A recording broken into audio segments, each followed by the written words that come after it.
Resto Geek.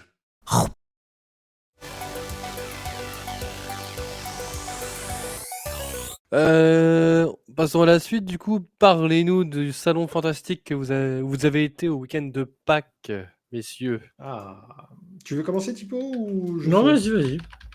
Bah alors, le Salon Fantastique, pour ceux qui connaissent pas, c'est un salon qui a lieu tous les ans Et depuis qui ne sont pas parisiens. Oui, pour ceux qui ne sont pas parisiens. Parce que c'est contrairement à ce qu'on croit, la plupart des salons de l'imaginaire et médiévaux sont globalement pas à Paris. Mais il y en a quelques-uns à Paris, dont un des plus gros. Mais bref, le Salon Fantastique, c'était un petit salon qui a commencé il y a bien des années, je dirais bien peut-être 7 ou 8 ans. J'essaie d'y aller tous les ans depuis ce temps-là. Donc, depuis maintenant 2 ans, il est fusionné avec la Japan Party, qui est une mini Japan C'était Expo, la on va dire. 11e édition. 11e édition, putain, ça fait 11 ans. Ah oui, attendez, excuse-moi, j'ai oublié 2 années de célibat. Donc, la blague à côté. Donc,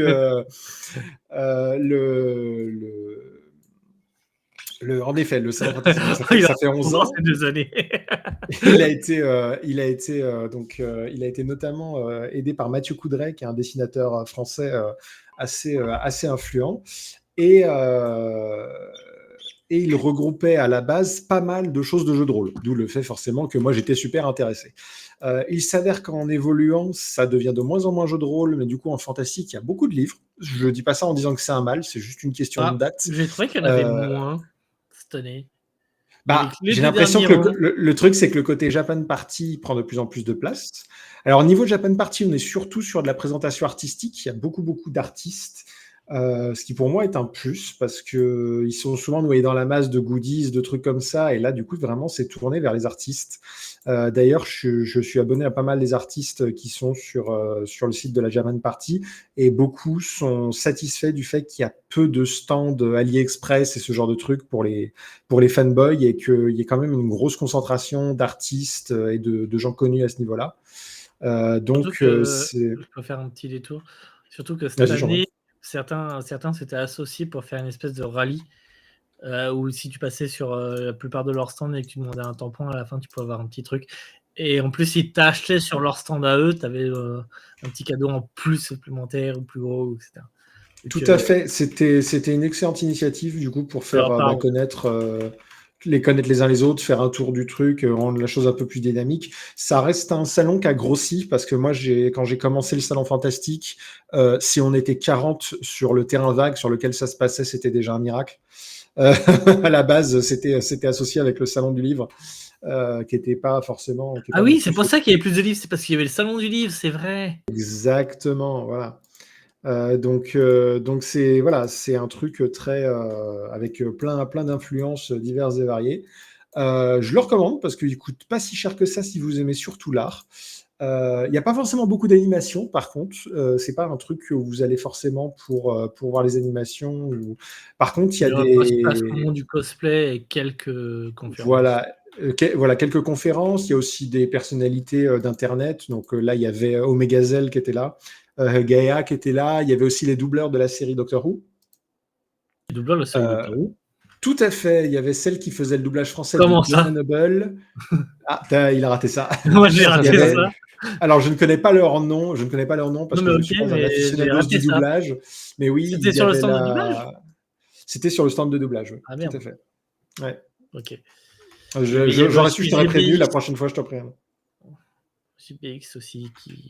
JBX, ouais, qui était là et qui présentait le prototype de son prochain jeu, ainsi que du coup le super jeu. non, je troll. Il est très très bien ce jeu. Donc voilà, c'est un salon très sympa. J'espère surtout que ça restera plus ou moins équilibré et surtout que l'année prochaine, ils refont pas la même bêtise que ces 2 dernières années à mettre ça en même temps que Trolls et Légendes, qui est un énorme salon du jeu de rôle pour redonner la part belle au jeu de rôle, parce que certains des jeux de rôle français peu connus que j'ai viennent du salon fantastique. Parce que du coup, il y avait des petits créateurs qui y allaient. Ma seule peur, c'est que du coup, en prenant de la taille, les prix aient augmenté et que du coup, les petits présentateurs ou les petits créateurs n'ait plus forcément les moyens, s'il ne s'allie pas avec d'autres, de se présenter. Mais bon, ça, j'ai envie de dire, c'est plus ou moins la vie des salons. C'est la faute à personne, ça, pour le coup. Parce que ça a pris... Ça a pris l'ampleur. Ayant fait la Japan Party à un moment parce que c'était pas cher, maintenant c'est un peu cher. Maintenant, ouais, le prix a augmenté. Si vous venez déguisé, c'est une dizaine d'euros. Si vous venez pas déguisé, en tant qu'exposant déjà même. Ah oui, de toute façon, en tant qu'exposant, c'est cher. Il y a certains exposants qui pourtant sont assez connus, qui eux-mêmes expliquent que de toute manière, là, j'ai envie de promouvoir ce genre de salon-là, parce qu'en ce moment, il y a une contre-culture qui se fait autour des salons. La Paris Games Week est en train de se faire déserter parce que les prix sont prohibitifs. Sur les places sur les salons sont globalement chères pour le salon fantastique, sachant qu'il dure 3 jours, si je ne vous dis pas de bêtises. La plupart des dessinateurs, artistes étaient contents d'avoir fait leur chiffre d'affaires et remboursé leur place en une journée. Mais c'est juste pour vous donner un ordre d'idée, ça veut dire que ces personnes-là travaillent, produisent et doivent vendre au moins une journée, et souvent la journée la plus blindée, pour pouvoir ne serait-ce que rembourser leur place. C'est quand même un peu dur à entendre, parce que c'est pas un métier facile de base, c'est un métier qui demande beaucoup de talent, de la communication, du web, pour être capable du coup de gérer le site internet ou de connaître des gens, parce que tout le monde n'a pas forcément les moyens de se payer un graphiste pour faire son site internet. Enfin voilà, il y a... Pardon ?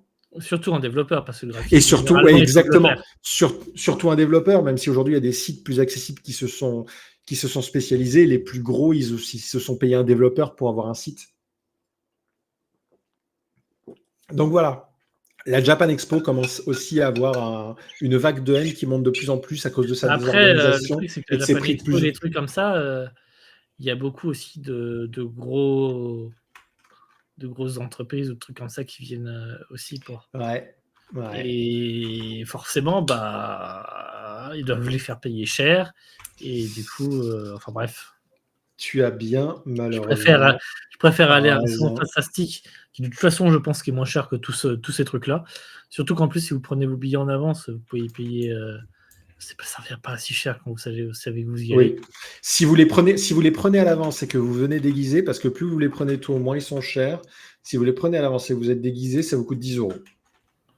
Sachant que quand on est allé là-bas. On les a payés combien, là, sans venir déguisés? Je ne sais plus, Nighties a peut-être on s'en rappelle peut-être, puisque c'est elle qui les avait pris pour nous deux. Bon, moi, j'ai payé pour 3, donc. Je ne me souviens plus, mais. Bon, dans tous les cas. 16 €. 16 €, voilà. On a payé 150 balles de goodies. Franchement, 16 €, c'est pas cher. Ouais, voilà, c'est ça.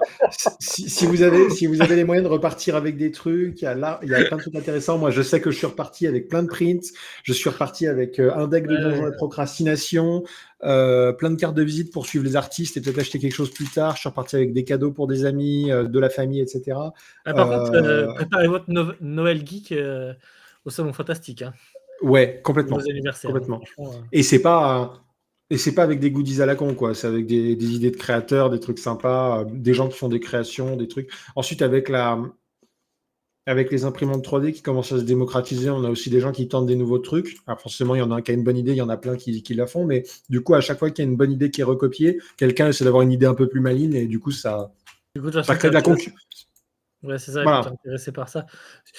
Surtout que la partie imprimante 3D, je suis pas sûr que tous vendent des modèles libres de droit.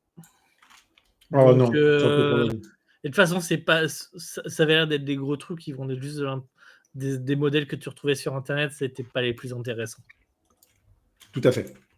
Exactement. Ça se voyait de toute façon quand il y avait des trucs plus originaux. Alors qu'il y a des créateurs qui font des très beaux dessins, des très beaux trucs en 3D. Tout à fait. Très belles sculptures, etc. Très beaux pièces en cuir, en tissu, tout ça. Franchement. Donc voilà, pour faire vraiment, connaître le salon, recommandé. Ouais. Franchement, c'est vraiment un endroit super sympa. Les gens sont gentils, les artistes sont accessibles. Les artistes sont accessibles, ils sont hyper sympas, c'est incroyable. Il y a des cosplays de Toby. Des cosplays de Toby. Des cosplays, plein de choses. On a vu McGonagall aussi, on a vu. Il y a plein de retourner l'année prochaine peut-être, et que je suis là, je viendrai avec plaisir avec vous. Et réserve dès qu'on dans ces eaux-là, et puis quand on aura la date. Parce que moi j'y retourne. Ça faisait longtemps que j'y étais pas allé. J'avais fait la Japan Party. J'avais fait le Salon Fantastique plusieurs fois, 2-3 fois, je pense. J'avais fait la Japan Party en tant qu'exposant. On s'y est peut-être déjà croisé avant de se connaître, c'est ça qui est rigolo. La Japan Party en tant qu'exposant, c'était marrant aussi. Et là, franchement, j'ai vraiment beaucoup aimé et je veux y retourner, vraiment. Et Ouais, c'était c'est vraiment sûr sympa, que j'irai on pas au Japan Expo, truc comme ça, c'est trop grand, Non, trop de monde. d'ici, Même là, ouais, il y avait trop de trop de monde. monde, mais enfin, il y avait beaucoup de monde. Mais en vrai, Ça va. ça va, tu avais le temps de passer, de pouvoir discuter avec des gens ou autre. À partir du moment où le terminal de paiement fonctionnait, une petite bise au magot. Mais voilà. Voilà. Donc, le Salon Fantastique, c'est recommandé plus. Allez, je ferme, tout le monde dehors.